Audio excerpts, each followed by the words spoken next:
Welcome back, everybody. We're diving deep today into the power of imagination. Yeah. And really taking a close look at an excerpt called Big Win. Go. It's from an article by Frederick Osei-Manu. And it really got me thinking. Yeah. Could harnessing your imagination be the secret to unlocking those huge milestones in your life? Those big wins? I mean, the article definitely makes you think. The author makes a really interesting point about artists. He defines an artist as anyone. Okay. Anyone who draws inspiration from things that can't even be seen. Interesting. Right. And then somehow they translate that inspiration into something real and tangible. Yeah. Like something that can motivate others. So it's not just like your typical picture of a painter or a musician then. Right. Is he saying that anyone, even entrepreneurs or scientists, Oh, yeah. could be considered an artist? Absolutely. Think about it. Okay. Building a successful business or making some huge scientific discovery that often involves picturing something that doesn't even exist yet. Right. And then you have to actually make it happen. Yeah. That's totally a form of artistic creation. I like that. Yeah. Manu also spends a lot of time on the importance of seeing. He says it's the first step towards achieving any big win. Okay. He keeps mentioning this inner eye. Yeah. And the ability to see beyond the everyday, the ordinary. Interesting. Is this just like a metaphor? Or is he suggesting we can actually train ourselves to see things differently? He's tapping into the power of visualization. Okay. And using mental imagery. So like an athlete picturing themselves winning the big game. Exactly. You're training your mind to see what you want to achieve before it even becomes a reality. Interesting. And this isn't just like some new agey concept or anything. Right. There's tons of research that shows that visualization can actually make you better. Wow. And increase your chances of succeeding. That makes a lot of sense. Yeah.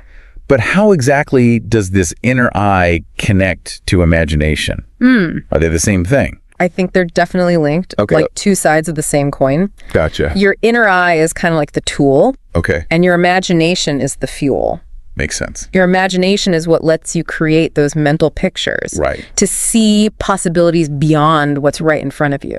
So it's not just about seeing the present. No. It's about envisioning the future. Exactly. It's fascinating how Manu brings in those big companies as example. Oh, yeah. Like what? Like Walmart, Okay. Amazon, Western Union, and even Tesla. Makes sense. He says they all started as someone's inner vision. It's easy to forget that these giant companies were once just ideas Absolutely. in someone's head. And they weren't just vague dreams or anything either. Right. They were super clear visions. Wow. Backed up by action. So it's not enough to just see the end goal. Right. You have to imagine the steps to get there. Exactly. These examples are really inspiring. For sure. But they make me wonder how we can tap into that inner vision ourselves and turn our own sparks of imagination into real achievements. That's a great question. Because, most of us aren't trying to build the next Amazon. Yeah, that's where it gets really interesting. Yeah. It becomes much more personal. Gotcha. And it can be super powerful. So where do we begin? Manu asks, can you see what others cannot see? Wow. It's a powerful question. It is. But how do we actually start seeing those unseen possibilities? Well, it all starts with your mindset. Okay. You need to be open to new ideas and possibilities. Okay, see that. One way to do that is through mindfulness. Mindfulness. Isn't that more about being present and calming your mind? Yeah, but it plays a huge role in training your inner eye. Okay. When you're mindful, you start to become more aware of your thoughts and feelings without judging them. Okay. And that lets you see your thought patterns and figure out if there are any limiting beliefs holding you back. So it's about clearing out the mental clutter to make room for creativity. Exactly. You quiet down all that inner chatter and you focus on the present moment. Yeah. And that gives your mind space to come up with new ideas and insights. That's a cool way to think about it. Yeah. So mindfulness helps us make space for imagination. Right. What else can we do to actually stimulate our imaginative thinking? Don't forget about play. Play? Yeah. Doing things you enjoy. Like? Anything. Painting, dancing, building with Legos. Yeah. Or even just doodling. Gotcha. Those can unlock that sense of wonder that's so important for creativity. It's like how easily kids get lost in their imaginations. Right. They don't have all that self-consciousness that we develop as adults. Exactly. They aren't afraid to experiment or to make mistakes. Or to just let their imaginations run wild. Exactly. So we need to tap back into that playful spirit. I think so. But how do we do that when we're so used to being serious and focused on goals? Give yourself permission to be silly. Okay. Explore without worrying about being perfect. Think about what you loved doing as a kid. Okay. And see if you can find that playfulness again. It's like we need to rediscover the joy of creating. Exactly. Without needing a specific goal or outcome. Yeah. Just having fun with it. But even with mindfulness and play, isn't there a chance we could get lost in daydreams? That's a good point.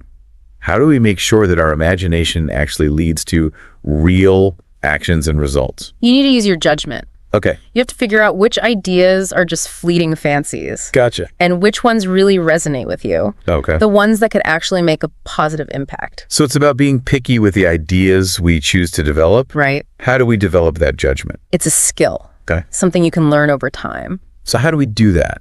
Pay attention to how different ideas make you feel. Okay. Do any of them make you feel excited or curious? Yeah. Like they have a real purpose? Right. Those are usually the ones worth exploring further. So it's about trusting our gut feelings to figure out which ideas have the most potential. Exactly. This is really insightful. Glad you think so.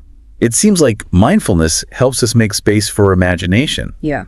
Playfulness sparks our creativity. And good judgment helps us choose the best ideas.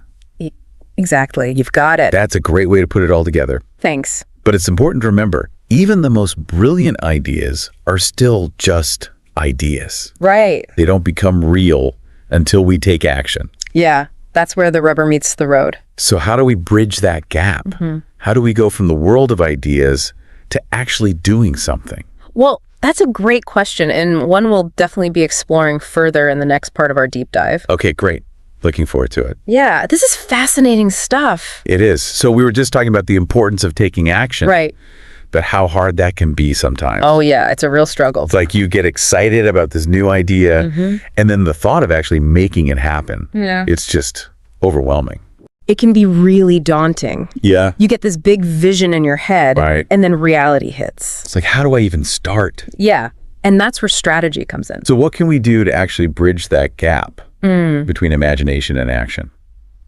It's about moving from thinking to doing. Right. One of the best ways is to break your big goal down into smaller steps. Smaller steps. Yeah, like bite-sized pieces. Makes sense. Instead of trying to climb the whole mountain at once, right, just focus on finding those first footholds. Like one step at a time. Exactly. It's like that saying, a journey of 1,000 miles begins with a single step. That's a good one. It's less about making one giant leap. Right. And more about taking a bunch of small steps. Yeah, and when you break it down like that, yeah, you start to feel like you're actually making progress. You build momentum. Yeah, each little win gives you more motivation. Right. And that keeps you moving forward.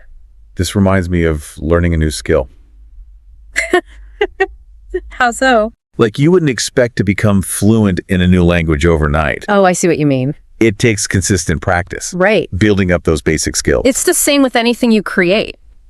It's all about taking it step by step. And trying things out. Yeah, and refining as you go.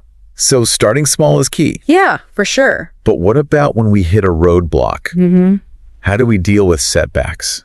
Everyone has setbacks. Yeah, and they can be so discouraging. It's tough when you put so much into something. And it doesn't work out. But you can't let it stop you. So how do we get past those feelings of failure? You have to try to reframe those setbacks. Reframe them. Yeah, instead of seeing them as failures, think of them as learning opportunities. So it's not, I messed up. Right. It's, what can I learn from this? Exactly. Every setback is a chance to learn. Interesting. It gives you valuable insights. Okay. That can help you adjust your approach and become more resilient. So it's about bouncing back.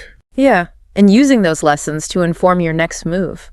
This makes me think of scientists and their experiments. They don't expect every experiment to be a success. Definitely not. It's through trial and error that they make those big breakthroughs. That's a perfect example. So embracing setbacks as part of the process can actually lead to amazing discoveries. Absolutely. And this isn't just for scientists. No way. It's for anyone who's trying to create something new. Right. Whether it's a business or a book or even a new skill. It's all about having a growth mindset. Okay. Believing that you can develop your abilities. Through hard work and dedication. Yeah, exactly. But even with a positive mindset and a clear plan, taking that first step can still be scary. Oh, yeah. I know what you mean. What advice would you give to someone struggling with fear or self-doubt? Surround yourself with people who support you. Okay. People who believe in your vision. Like mentors or collaborators. Exactly. Or even just like-minded people. Yeah, they can give you so much encouragement and guidance. Yeah. Sometimes we need that extra boost. Absolutely do. To believe in ourselves. And it's not just about getting support from others. Right. You can also learn to quiet that inner critic yourself. Our inner critic. The one that tells you you're not good enough. Oh, yeah. One technique that can really help is visualization. Visualization. Mm-hmm. Yeah. Like picturing ourselves succeeding. Exactly. Imagine yourself navigating those challenges. Okay. And achieving your goal. Like we're the heroes of our own story. Yeah. And by doing that, you're basically rewiring your brain. Wow. To believe that you can do it.